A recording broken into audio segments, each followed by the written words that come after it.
तो जनाब, मेरा नाम विनय सैनी है और आपका स्वागत है हमारे यूट्यूब चैनल पर। तो आज हम बात करेंगे एफएमसीजी के अंदर प्राइमरी सेल्स क्या होती है, सेकेंडरी सेल्स क्या होती है और टर्जरी सेल्स क्या होती है। तो वैसे तो मैक्सिमम कंपनियां जो हैं वो किस तरीके का पैटर्न फॉलो करती है सेल्स के अंदर और किस तरह का पैटर्न उन्हें एक्चुअल में फॉलो करना चाहिए। तो चलिए वीडियो को स्टार्ट करते हैं। देखिए, प्राइमरी सेल्स क्या होती है? मैन्युफैक्चरर जो अपने गुड्स एंड सर्विसेज डिस्ट्रीब्यूटर्स को बेचता है उसको बिलिंग करता है, तो वो जो बिलिंग अमाउंट होता है वो उसके लिए प्राइमरी सेल्स हो जाती है। जैसे आईटीसी है, आईटीसी अपना आटा बेचती है, आशीर्वाद का आटा आती है, तो उसने एक डिस्ट्रीब्यूटर को 5 लाख का आटा बेचा, तो वो आईटीसी के लिए एज अ मैन्युफैक्चरर उसके लिए 5 लाख की जो सेल्स होगी वो प्राइमरी सेल्स हो जाती है। अब सेकेंडरी सेल्स क्या होती है? वही डिस्ट्रीब्यूटर आगे जो उसके रिटेलर्स होंगे उसके एरिया में 100 होंगे, 200 होंगे, 300 होंगे, 500 होंगे, जो भी होंगे, उन सबको वो थोड़ा थोड़ा माल देगा। किसी को 2 कट्टे देगा आटे के, किसी को 10 देगा, या जितने भी अमाउंट की वो बिलिंग करेगा।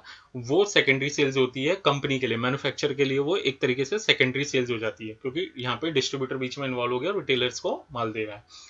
अब टर्जरी सेल्स क्या होती है? वही रिटेलर जो 200-300 रिटेलर, ठीक है, थोड़ा थोड़ा माल अपने पास रखते हैं, आगे वो माल बेचते हैं किसको? एंड यूजर्स को, कस्टमर्स को, जो उसको यूज करते हैं, खाते हैं। ठीक है, तो वो रिटेलर्स को जो माल, रिटेलर जो माल एंड यूजर को बेचेंगे वो उनके लिए, कंपनी के लिए, मैन्युफैक्चरर के लिए वो टर्जरी सेल्स हो जाती है। अब इसको हम लोग एक डायग्राम के इससे समझते हैं। देखिए, ये मैन्युफैक्चरर हो गया, मान लीजिए आईटीसी कंपनी है, ये डिस्ट्रीब्यूटर हो गया, आईटीसी का ये डिस्ट्रीब्यूटर है, इसने 5 लाख की 5 लाख का माल बेचा डिस्ट्रीब्यूटर को, उसमें कुछ भी लगा लीजिए, आटा लगा लीजिए, जूस लगा लीजिए, जो भी।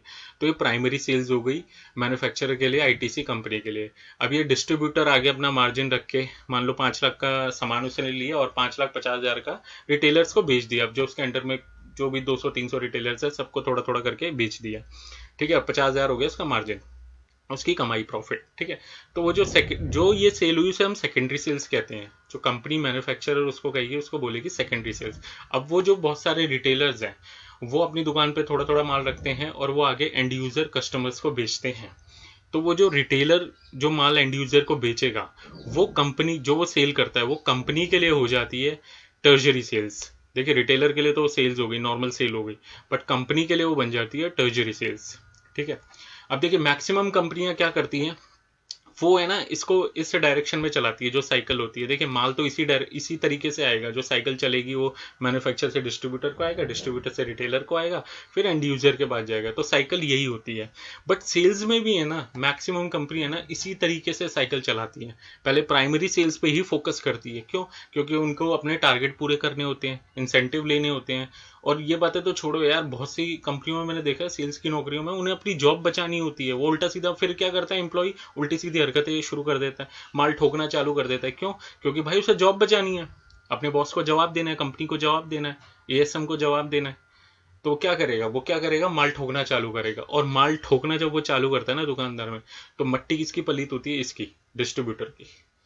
इसका सारा पैसा वो फंसा के अपना काम करके निकल जाता है। तो मैक्सिमम कंपनियां यही करती है, इसी तरीके से साइकिल चलाती है। प्राइमरी सेल्स पे उनका फोकस कर होता है, मंथ एंड होने से पहले भाई डिस्ट्रीब्यूटर पे माल ठोक दो जितना ठोकना है, क्योंकि उन्हें सिर्फ यहाँ की बिलिंग से मतलब होता है, प्राइमरी सेल्स से, इस बिलिंग से मतलब होता है उन्हें। ठीक है, यहाँ माल ठोक दिया, चलो ठीक है जी, माल ठोक दिया डिस्ट्रीब्यूटर, अब इसको देख लेंगे अगले, हम अपने क्या कहते हैं 2-3 दिन बाद देख लेंगे इसको, इसका माल निकालना चालू करेंगे, रिटेलर पे माल डालना चालू करेंगे। अब देखिए, कंपनी इस तरीके से काम करती है, बट हमें कैसे करना चाहिए, हमें फोकस किस पे करना चाहिए? हमें फोकस करना चाहिए टर्जरी सेल्स पे, हमें फोकस करना चाहिए रिटेलर पर। अब रिटेलर पे कैसे? रिटेलर को आप माल दो, अब उसके लिए चाहे आप उसकी सेल बढ़ाने के लिए प्रमोशन करो, उनको प्रमोटर दो, या वहाँ पे शेल्फ, ज़्यादा से ज़्यादा शेल्फ का स्पेस ले लो, उसके लिए उसकी फीस पे कर दो, या जो करना चाहते हो जो वो मांगता है रिटेलर। ठीक है, या फिर आप क्या कर सकते हो, या रिटेलर को इंसेंटिव दे सकते हो, या स्कीम्स दे सकते हो।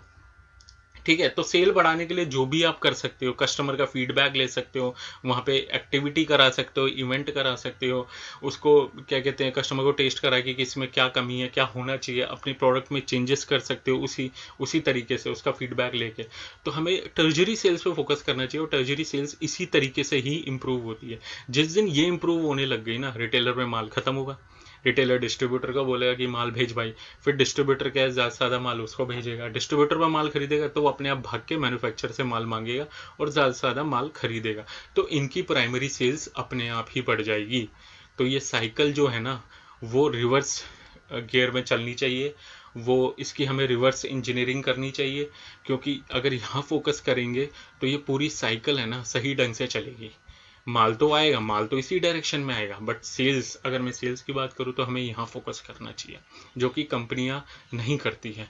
करती भी हैं जब उन्हें पता चलता है कि माल नहीं बिक रहा, ठीक है, तो करती भी हैं, बट फिर भी उनके मंथ एंड होने से पहले वो सिर्फ यहाँ फोकस पे आ जाती है, इस फोकस पे आ जाती है, प्राइमरी कराओ भाई, प्राइमरी कराओ, जैसे मर्जी कराओ, डिस्ट्रीब्यूटर पे माल ठोको, ठीक है। कंपनियों का मैंने देखा अपने प्रोडक्ट में कमियां नहीं देखेंगी कभी भी, कि भाई मेरी 3 महीने से मेरे प्रोडक्ट में कंप्लेंट आ रही है, कोई दिक्कत नहीं है, मेरा प्रोडक्ट प्राइस वाइज बाकी कॉम्पिटिटर से compete कर पा रहा है या नहीं कर पा रहा है, ये बिल्कुल नहीं देखेंगे।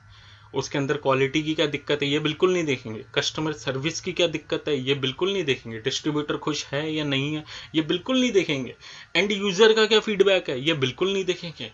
उन्हें सिर्फ मतलब है अपने एम्प्लॉय से सेल कराने का, उन्हें मतलब है एम्प्लॉय पे प्रेशर डालने का, भाई माल बेचो जैसे मर्जी बेचो। अरे भाई पहले अपनी क्वालिटी पे तो इम्प्रूवमेंट कर लो, पहले अपने प्रोडक्ट को तो देख लो, उसका फीडबैक तो ले लो, पहले प्राइस तो देख लो कि भाई तुम लोग बाकी जो कॉम्पिटिटर हैं वो उस प्राइस पे दे रहे हैं, क्या तुम भी उसी प्राइस पे दे रहे हो, वही क्वालिटी सेम, उस पर फोकस नहीं होगा। सिर्फ और सिर्फ क्या है कि भाई एम्प्लॉयज़ की मारनी है, एम्प्लॉय की मारो और क्या कहते हैं उन्हें निकालने की धमकी दो, फिर क्या एम्प्लॉय क्या करेगा, उल्टी हरकतें करेगा, प्राइमरी पे फोकस करेगा, डिस्ट्रीब्यूटर पर माल ठोकेगा और डिस्ट्रीब्यूटर का पैसा ये लोग फंसा देंगे।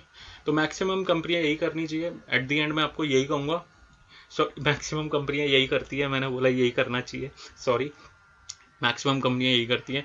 एट द एंड मैं आपको यही बोलूँगा कि जो as a manufacturer, as a employ, ठीक है, एज अ कंपनी, हमें सिर्फ tertiary sales, maximum tertiary sales के बारे में सोचना चाहिए। जिस दिन हमने ये इम्प्रूव कर ली ना तो ये सेकेंडरी भी अपने आप इम्प्रूव हो जाएगी, प्राइमरी भी अपने आप इम्प्रूव हो जाएगी और नंबर्स जो हैं वो बढ़ जाएंगे। दोस्तों अगर वीडियो पसंद आई तो प्लीज़ इसे लाइक कीजिए, चैनल को सब्सक्राइब कीजिए और ज़्यादा से ज़्यादा वीडियो को शेयर कीजिए। Thank you so much. जय हिंद।